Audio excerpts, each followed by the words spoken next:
What is up, everybody? Coming back at you with another video, and I hate to do this again, another cleaning video, but there's just a lot on the Civic.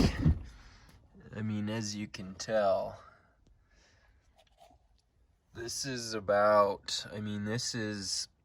not even the worst it's been. The front seats were just literally awful. The carpet was horrible. And so you saw us cleaning the front in the previous cleaning video, and now we're going to try and start tackling the rear of the car. Holy, it's just like a dog just lived in here or something.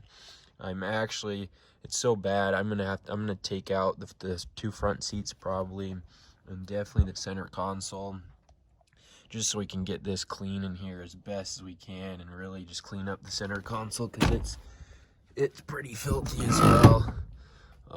So yeah, we're just slowly chipping away at this filthy interior, and hopefully we'll be able to get it up to our typical standards. So yeah, I'm just really gonna start tearing into it. I might start vacuuming the rear first, and then we'll really get going, just really start tearing into this interior.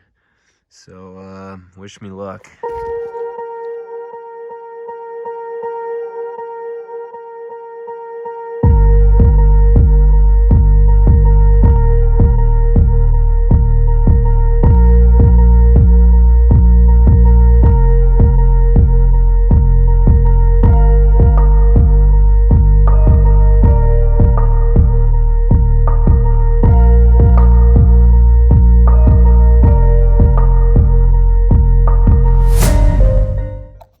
Okay, we are making good progress. We got the seat out and actually cleaning up pretty decently underneath there. Started work on the back seat. I don't know if you can see. Still have a lot more to do, but I mean, that's before, that's after. So we're getting there. This dog hair is just a battle. Next thing we're gonna do is we're gonna get to work on taking out the center console. So yeah, let's get it.